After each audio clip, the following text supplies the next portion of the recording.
Queridos irmãos, queridas irmãs, podemos ficar sentados. Hoje nós celebramos o segundo domingo da Páscoa, que é dedicado na igreja à festa da misericórdia. A misericórdia é um dos maiores atributos que atribuímos a Deus, pois Deus é misericórdia. E sendo misericórdia, Ele derrama esta misericórdia em nossa vida por meio do seu Filho Jesus. Então, Jesus Cristo, o Filho de Deus, que se entregou na cruz, que morreu e ressuscitou, é o sinal desta misericórdia eterna, dessa misericórdia infinita, dessa misericórdia que não tem fim. Por isso, hoje, nós celebramos Jesus, celebramos a misericórdia infinita de Deus derramada em nossas vidas, em nossos corações. A misericórdia é tão necessário para que assim possamos viver, fazer a vontade de Deus e sermos testemunhos de Deus em nosso meio, na sociedade. Queridos irmãos, nós celebramos hoje o segundo domingo da Páscoa em comunidade, juntando todas as comunidades da nossa paróquia, as comunidades ditas comunidades rurais, né? Hoje nós sabemos que a nossa realidade aqui, as nossas comunidades não é mais comunidades rurais, já são comunidades bem urbanizadas, né? Até mesmo na sua estrutura, mas também no seu estilo de vida. Mas o importante é esta celebração neste segundo domingo, juntos, em comunidade. Porque a comunidade é o lugar onde nós experimentamos a misericórdia do Cristo ressuscitado.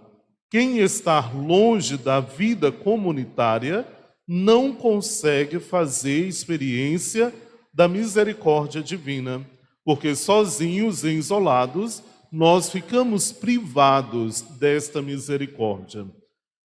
A liturgia de hoje é uma liturgia voltada para a vida comunitária. A primeira leitura, que o autor dos Atos dos Apóstolos nos relata? Como que era a comunidade dos primeiros seguidores? Era unidas no mesmo coração e era uma grande multidão de fiéis. Então nós precisamos ser unidos, pois só testemunhamos uma igreja viva, uma igreja missionária, quando nós vivemos em comunidade. Por isso é necessário a unidade, e não somente da minha comunidade, mas das comunidades. Pois uma comunidade sozinha, isolada, essa comunidade ela foge daquilo que é a proposta de Cristo, do reino de Cristo. Por isso, nós, como comunidades, precisamos mais sairmos, né? Domingo de manhã tem uma missa com todas as comunidades. Eu vou deixar os meus afazeres para participar daquela missa. Tem uma missa no meu distrito, um dia à noite, eu vou cancelar o terço dos homens da minha comunidade, vou cancelar a reunião de tal pastoral para ir ali viver a comunidade. Infelizmente, nós ainda temos comunidades que não chegaram a essa experiência da unidade, que pensa mais em si do que num todo. E essa não é a proposta do reino. Se nós pegarmos o livro dos Atos dos Apóstolos, que nós estamos lendo durante todo esse período agora da Páscoa, nós vamos ver que o comum, o conjunto, é mais importante do que um. A primeira leitura, o autor sagrado ainda vai dizer, né, que os discípulos viviam todos juntos e entre eles não tinham necessidade, porque todos partilhavam aquilo que tinha, era colocado em comum. Até mesmo se alguém vendia alguma propriedade, depositava aquele dinheiro aos pés dos apóstolos para que fosse administrado e cuidado para o bem de todos. Esta parte, quando nós falamos em união para rezar, ainda uns correm dali, mas aceitam. Quando fala na partilha do bem comum, do bem material, isso aí é uma dificuldade, né? Por exemplo, se hoje, para este encontro aqui das comunidades, se a gente tivesse feito uma solicitação, a cada comunidade tem que contribuir com tanto para arcar com as despesas da missa das Páscoas das comunidades. Muitas comunidades nem aqui apareceriam, porque acharia, nós não podemos fazer uma contribuição, não temos condição, não podemos, né? Porque nós não gostamos de testemunhar a unidade quando é para partilhar, quando é para contribuir, quando é para dar. Quando é para fazer qualquer doação, né, para um bem comum, de um encontro, de uma pastoral, de um movimento, disso, daquilo outro, nós achamos 1001 desculpa. Dizemos que não temos, que não podemos tirar do caixa da comunidade, que já vamos ter despesa com o transporte para chegar até lá. Nós não gostamos de partilhar. E a comunidade dos Atos dos Apóstolos era uma comunidade que partilhava tudo, que colocava tudo no bem comum. Mas nós, quando vamos fazer algo nosso, ou do nosso movimento, da nossa pastoral, a qual gostamos, nós não medimos esforços, né? Tem que ir lá para Ipixuna, para o MDF, que está acontecendo esse final de semana, a gente paga R$80 de inscrição, paga mais quase R$200 de passagem e vamos lá feliz. Mas se é para ir uma missa do distrito ou das comunidades que tem que pagar R$5, meu Deus, a gente não pode ir. Então, qual é a prioridade da nossa vida como cristã, como católico? É a unidade ou a divisão? Se buscamos a unidade, nós iremos testemunhar Cristo, iremos testemunhar a ressurreição, iremos testemunhar a misericórdia. Mas se não buscamos a unidade, nós estamos fazendo um ato de contra-testemunho à unidade da igreja, porque a igreja é una. Nós rezamos isso todos os dias no creio, né? Cremos na igreja católica, una, apostólica. Então a igreja é una. Não caiamos nesse de pensar e de viver o individualismo, mas vivamos na unidade, pois a comunidade dos primeiros cristãos, dos Atos dos Apóstolos, crescia. Todos os dias alguém se aderia porque via o testemunho. Se nós hoje não estamos tendo uma adesão de novas pessoas nas nossas igrejas, nas nossas comunidades, é porque nós não estamos testemunhando a unidade. Somos divididos, falamos mal contra o outro, falamos mal da outra pastoral, falamos mal do padre, falamos mal da igreja, falamos mal disso, falamos mal daquilo, e isso vai criando divisões e aqueles que estão fora não sentem vontade de aderir, de adentrar. Por isso, queridos irmãos, a segunda leitura da carta de São João, ele vai falar o que é necessário para que tenhamos uma comunidade unida, uma comunidade firme, uma comunidade que cresce. Que João coloca na segunda leitura? O amor. Se tenhamos amor, se vivemos no amor, nós iremos construir a comunidade dos verdadeiros seguidores de Cristo. Iremos testemunhar a ressurreição, iremos testemunhar uma vida espiritual pelo amor. O evangelho de hoje, o evangelho de São João, que nos narra a ressurreição, esse evangelho, ele tem vários detalhes muito importantes que podemos refletir. Depois vocês leem, agora não é hora de ler. Se não prestou atenção na hora da leitura, né, da proclamação, não vai adiantar agora. Então, quando chegar em casa, né, ou durante a semana, façam a leitura novamente do Evangelho.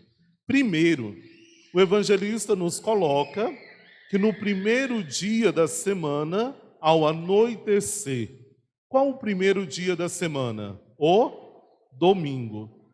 Aí muitos questionam, padre, por que nós católicos guardamos o domingo e se na Bíblia manda guardar o sábado? Muita gente já fez essa pergunta, não já? Porque para nós a ressurreição de Cristo é o início de uma nova criação. E a nova criação com a ressurreição de Cristo é superior à antiga criação.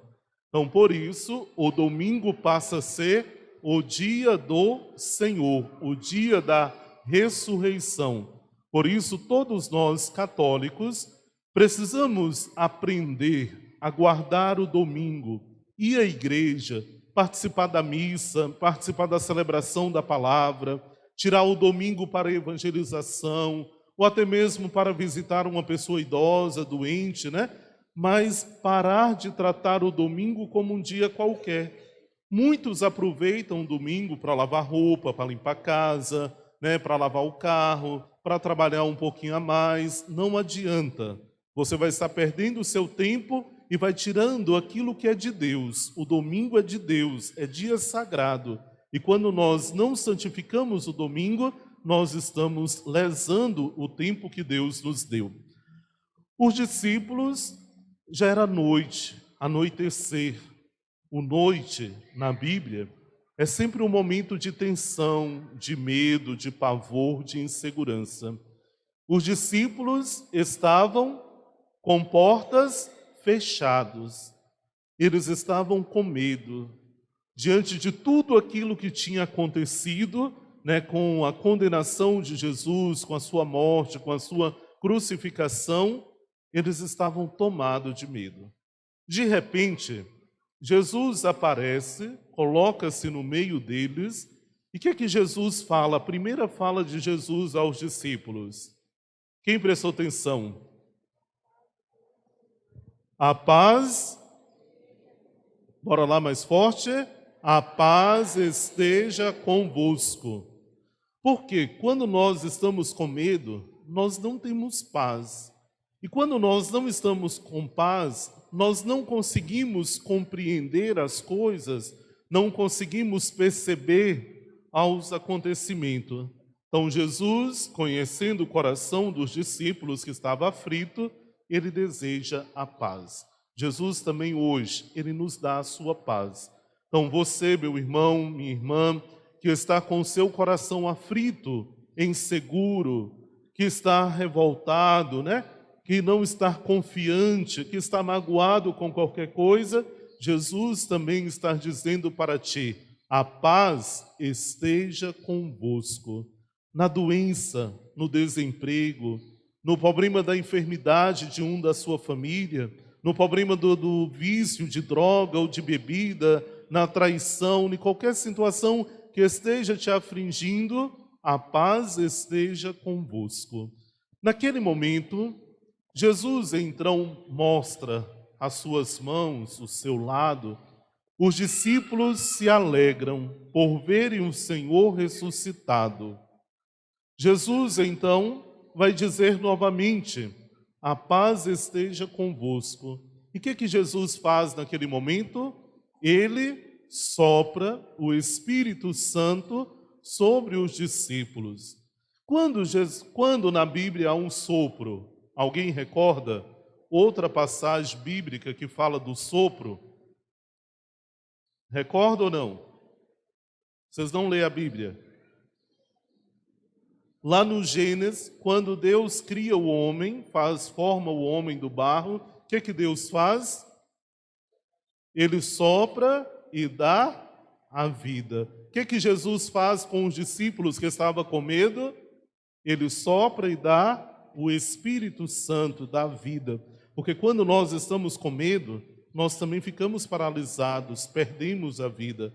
Ali também naquele sopro nos recorda esta nova criação de Deus. Pela ressurreição de Cristo, a humanidade é recriada. Mas interessante que Jesus dá o Espírito Santo aos apóstolos e dá também um mandato. Qual foi o mandato que Jesus deu aos apóstolos? Aqueles a quem perdoar serão, e aqueles que vocês não perdoardes? E como que nós recebemos hoje esse perdão que Jesus mandou os discípulos dar, os apóstolos dar? Por meio do sacramento da confissão. E por que vocês não confessam? Porque não acreditam no sacramento? Acha que não é necessário? Ah, padre, eu me confesso no meu quarto. Ah, padre, eu vou me confesso na árvore. Jesus não mandou, o quarto, a parede, a cama te dá absolvição? Não mandou, o pé de piquear te dá absolvição? Jesus deu essa missão aos apóstolos e nós somos representantes dessa missão. Por isso, nós não podemos ter medo de confessar, vergonhas de confessar. Precisamos confessar para termos os nossos pecados perdoados. E aqueles a quem não perdoarmos, não serão perdoados. Graças a Deus, eu tenho 8 anos de padre, atendo confissão desde o dia seguinte que fui ordenado. Nunca chegou nenhuma situação para dizer, não vou te dar absolvição. Mas a confissão, ela precisa ser um desejo sincero de mudança de vida, de assumirmos um compromisso novo com Deus, com a comunidade, de assumirmos uma postura nova. Não adianta a gente confessar hoje, daqui 3, 4 dias, preciso de novo confessar porque caí no mesmo erro, por isso, por aquilo. A confissão tem que nos levar a um desejo de mudança de vida, uma transformação. Por isso, faça um exame de consciência e busque o sacramento da confissão. Mas tem um ponto muito interessante. Quando Jesus apareceu a primeira vez aos discípulos, os discípulos estavam reunidos. Aqueles que estavam ali duvidou da ressurreição de Cristo? Sim ou não? Não. E quem estava faltando ali naquele momento que Jesus apareceu a primeira vez? Quem? E o que aconteceu com Tomé? Ele acreditou na ressurreição ou não? Ele duvidou. Por quê? Só faz a experiência da ressurreição quem está na comunidade. Quem está longe da comunidade não consegue fazer a experiência da ressurreição. Por isso, quando nós começamos a faltar às celebrações do domingo, à missa, à celebração da palavra, o que vai acontecendo conosco? Nós começamos a ficar fraco na fé, começamos a duvidar de Deus, começamos a questionar a igreja, começamos a nos afastar, caímos num desânimo, não sentimos mais força, não sentimos mais coragem para fazer nada, para ir à igreja, para ajudar, para trabalhar na evangelização.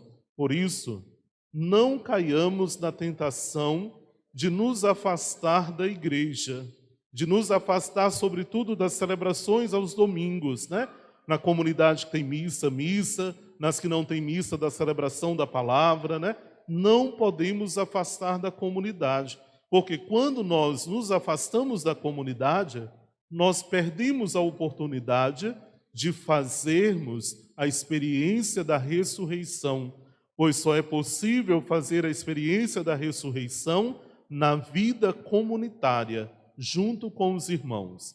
8 dias depois, os discípulos estavam reunidos novamente, então, em um domingo, no outro domingo depois, os discípulos estavam novamente reunidos. E Jesus, então, aparece. Então, o domingo se torna o dia do Senhor, o dia do encontro com Jesus. É o dia que Jesus se revela, na palavra, se revela na Eucaristia, no pão consagrado, para ser o nosso alimento, para ser o nosso sustento. E ali no domingo, Jesus aparece e Tomé está. E Jesus então chama Tomé. Vem, Tomé, coloca a sua mão aqui nas marcas dos meus pregos. Coloca a sua mão aqui no meu peito, do meu lado. Porque as marcas da crucificação de Cristo mesmo depois que ele foi ressuscitado, elas não desapareceram, porque aquelas marcas não eram marcas simplesmente físicas do sofrimento, da cruz, dos pregos, da lança que varou o seu coração, mas eram as marcas do amor de Deus, eram marcas da misericórdia infinita de Deus, que não se apaga, que não se acaba, que permanece para sempre. E nós somos convidados a tocarmos também nas marcas de Cristo, a colocarmos a nossa mão no lado de Cristo. Na Sexta-feira Santa, no Evangelho, nos falava que quando Jesus estava no alto da cruz, que foi crucificado, um soldado pegou uma lança, transpassou o seu coração e naquele momento ali foi lançado, jorrou sangue e água. O sangue e a água nos recordam os sacramentos deixados por Cristo, o batismo e a Eucaristia para o nosso bem, para a nossa salvação. Por isso, na Eucaristia está o maior marco da misericórdia infinita de Deus. Por isso me preocupo quando vejo as pessoas que se devotam tanto à divina misericórdia, a Jesus misericordioso, que reza o texto da misericórdia todos os dias, 4, 5 vezes, mas que não busca o sacramento da confissão, que não comunga, que não vão à igreja ao domingo, que não buscam a vivência sacramental. Então, precisamos buscar o sacramento da salvação, o sangue e a água que Jesus nos deu para nos lavar dos nossos pecados, para nos dar vida nova, que nos resgatou, que nos redimiu. Por isso, queridos irmãos e irmãs, hoje, neste domingo, segundo domingo da Páscoa, onde celebramos a Páscoa das nossas comunidades, vamos fazer das nossas comunidades uma comunidade viva, que evangeliza, que testemunha. Mas não tem como a gente testemunhar a evangelização sozinhos, individuais. Vamos fazer da nossa comunidade, das nossas comunidades, uma comunidade viva, uma comunidade de amor, assim como a comunidade dos Atos dos Apóstolos, uma comunidade que se reúne como a comunidade dos apóstolos, uma comunidade que testemunha a ressurreição, que possamos viver juntos, trabalharmos pela evangelização, pensarmos no bem comum, sermos abertos às propostas da igreja, buscarmos a comunhão com a igreja e não vivermos de uma maneira individual, para que assim possamos testemunhar a igreja de Cristo, que é una, testemunharmos com a nossa vida, com o nosso compromisso, com a nossa dedicação. Por isso, peçamos ao Senhor ressuscitado que Ele possa ressuscitar em nossos corações, trazendo a paz, trazendo a esperança, trazendo a confiança e que possamos ser sempre renovados pela sua Páscoa, todos os dias da nossa vida, da nossa caminhada. Louvado seja nosso Senhor Jesus Cristo.